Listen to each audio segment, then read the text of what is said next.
I went in and sacked my doctor. So he, he said, "What can I do for you, Ron?" I said, "Oh, well, I've come here to actually sack you." Ron, how did you find Carnivore? Well, like a lot of other people, through the internet, but I'm the managing director of a fertilizer company here in New Zealand, and one of my consultants sent me a link to Jordan Peterson, and I watched his um, presentation on turning to carnivore, and then earlier on this year, I was booked in to have a half knee replacement. So I decided on the 20th of May to go cold turkey, and 20th of May this year, and I had my knee replacement done in June. But by the time I got to there, my weight had dropped 13 kilograms, and so that was um, really good because I have not been obese, but always been overweight and always yo-yo dieted all my life. And to come along and find now that this works and works very well, um, it's just a lifestyle that I'll keep using for the rest of my days. And now I've got two or three other people um, that I've convinced to go this way as well. So that's basically there. But the longer story is I don't, like a lot of other people, I don't have too many health issues. But what happened for me back in 2002, I was studying up what we do with the soils, and I went to an Acres USA website, and it came across a caption for a book that said "Cure Asthma in 4 days." So I bought the book out, written by an Iranian doctor, Dr. Batman Galdi, who said asthma was basically dehydration, and to cure asthma, drink water and take salt. So I started doing that in 2002, and after having had asthma for 52 years, I haven't had asthma from that day to this. So that's 24 years ago, 22 years ago. So so what I did in 2012, went in and sacked my doctor. So he said, "What can I do for you, Ron?" I said, "Oh, well, I've come here to actually sack you." And he says, "Well, what have I done wrong?" And I said, "Well, I've been coming here to you for all this period of time. You charge me $30 for a consultation, and then you send me across the road to the chemist shop to get atomizers. That cost me $56." And I said, "All I needed to do was turn the tap on and drink water and take salt." And he said to me, "Well, we're not taught that at medical school. So I've only ever been to a doctor twice since, and that mainly just to get a certificate to say that I can carry on driving heavy trucks because I've been driving heavy trucks all of my life." Mm-hmm. Yeah, so my knee operation went well. Recovered really, really fast, which was good. So within a month of having my knee operation, I travelled across to the US. We went across to a what we call the All Brick Soil Academy in Missouri. So that really went well as well. So yeah, I'm just really happy to have made the change. It's easy. I cleaned my pantry out in my truck, and so now my pantry consists of pepper and salt, and uh, I basically have bacon and eggs about 10 or 11 o'clock in the morning, and steak, or we call it mince here in New Zealand for ground beef for dinner, and it's a really easy lifestyle, and I'm really pleased about it.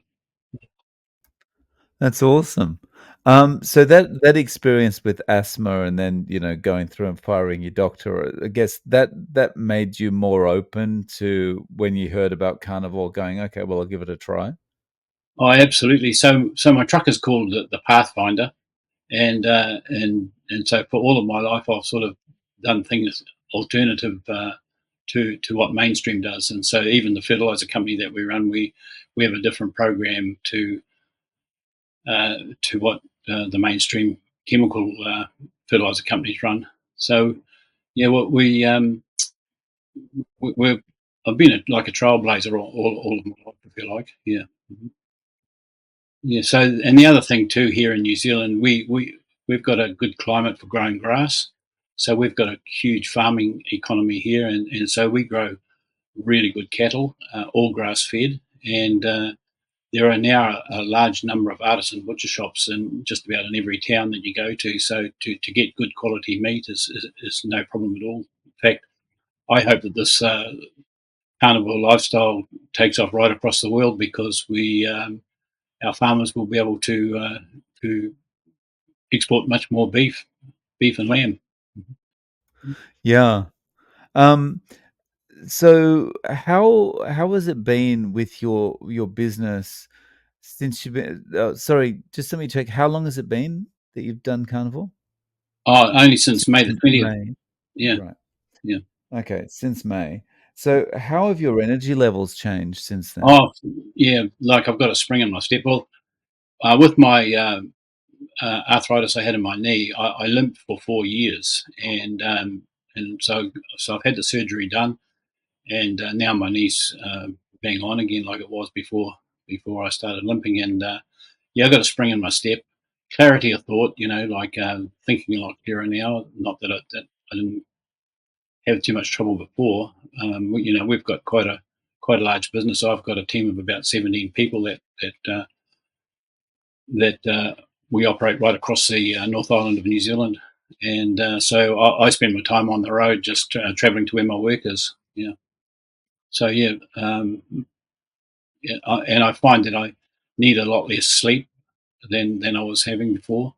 So yeah, and at my age, I still don't wear glasses. I don't need glasses to read, and my eyesight's really good. Mm. That's awesome. Mm. Um, so you're reading 2 times a day? Yes, just twice a day. Twice a day. Yeah. And, you said that, a couple of people, have become interested or maybe given it Mhm. a try. How did you get them to give it a try?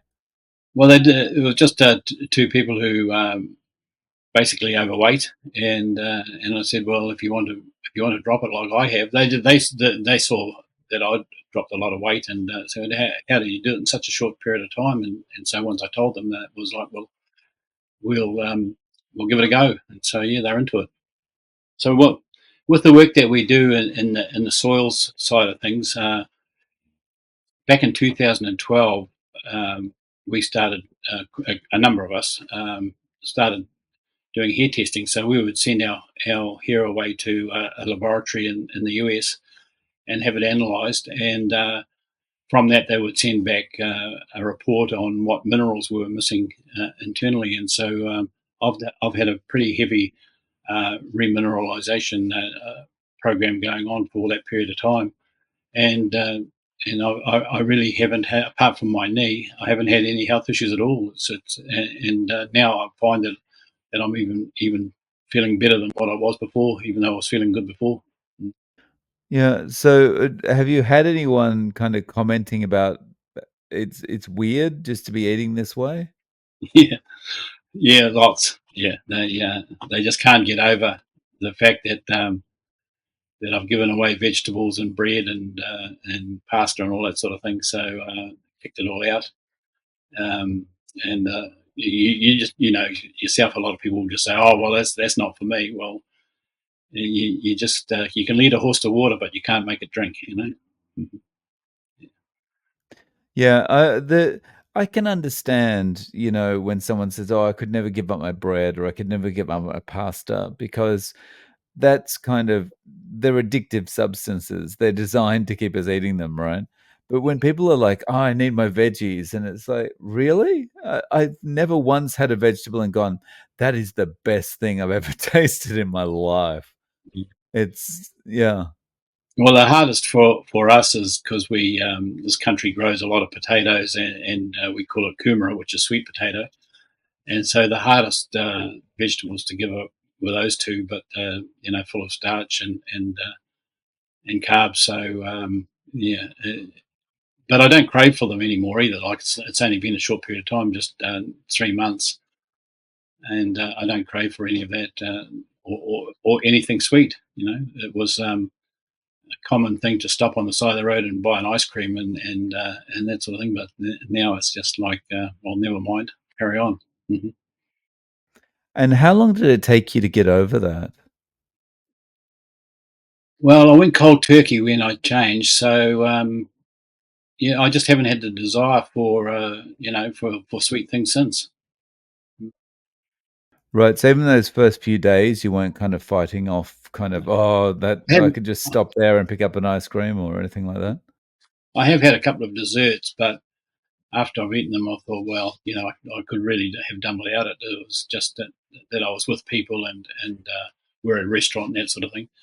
But apart from that, no, no more sweets at all. Mm. So this is it for you, right? No, there's This is it. no going back? There's no going back. No way. I'm enjoying it, really enjoying it, and Mm. uh, and yeah, I would just encourage. Well, I'm terrible at it. I'll be encouraging anyone that I meet that they should be changing. Exactly. Yeah. Yeah. So if someone asked you, "What how should I get started? I wanna give it a try." What advice would you give them? Well, I would just try and lead them into it and just say try it for 30 days or 90 days and just see how you go. I mean, if the change comes on rapidly, like when I first started, within a week, I just felt, crikey, I'm losing a bit of weight. I had to go and buy a set of scales, just I couldn't get over just how quickly the weight dropped off me. Mm, it's quite remarkable. I started up at 103 kilograms, and this morning I was just 89. And that's life-changing amount of weight loss, right? Oh, it is for sure. And I've yo-yo dieted before and got my weight down, but you get down to a goal weight, and then the weight just soon comes on again. But for this lifestyle to be able to eat like this and live like this, it's just going to be permanent. And so um, about probably 2 weeks ago, my weight started to stabilise as well. So it came down, down, down, and now it's quite stable. Mm. I don't And know. so are you thinking you're gonna have to go out and buy new clothes and stuff? Had to do it already. Mhm. Yeah, especially trousers. Yeah, I've had to do that. Yeah. Yeah, Yeah, it's that one's one of the nice problems to have, right? it is a good problem to have. Yeah. Mm. Yeah, it's great to feel comfortable wearing your clothes and not having your clothes kind of pinching you around the waist or something like that, you know? Yeah, no, it is. And it's been a long time. Like the weight that I'm at now, I probably haven't been this light since I was in my 20s, which is like 50 years ago. So, a lot of people would say that carnivore is too restrictive. What would you say to that? Well, I don't think it is. It's just a matter you can mix things up and you can have eggs any way you like. You can, and bacon's always good. We're really fortunate in this country that we've got some very good pig farmers here, and we have really good bacon and good pork. Uh, yeah, so it's and then at dinner time, well, you can just choose what you want to have. Like I don't mind eating steak. It's I've been eating steak all my life, and just to have a steak at night time, it's easy. I have one plate, one knife, one fork, and one frying pan, and fried with butter or living outdoors on the barbecue. Mm, just so easy. And, do you eat lamb? I know Yes. lamb's quite popular in New Zealand as in Australia. Yep. Yep. We can mix it up with lamb, um, and it is quite expensive here though compared to we send all the good export overseas, and the lamb in the butcher shop's quite expensive here. But yeah, we do eat quite a lot of lamb and pork, chicken. We've got a very good organic chicken producer as well, and so their chickens are really good. Mhm. Oh, awesome. Well, I'm really happy to hear you're doing so well after such a short period of time, Ron. Hmm. and that you're also you're also actively spreading the word and have people involved already. Um, if people want to reach out to you, do you have any social media or any way of getting in contact? I do have a Facebook page, but the best way would be to go onto our website, which is kiwifertilizer.co.nz. And so Kiwi Fertilizer spelled with an S for New Zealand. Kiwifertilizer.co.nz, and all my details are on there. Yeah. No problems. Well, I'll link to that below. Um, Thank you so much for coming on, Ron, and sharing your story. I really appreciate your time. Oh, that's good. Thanks, Dave. It's good to meet you.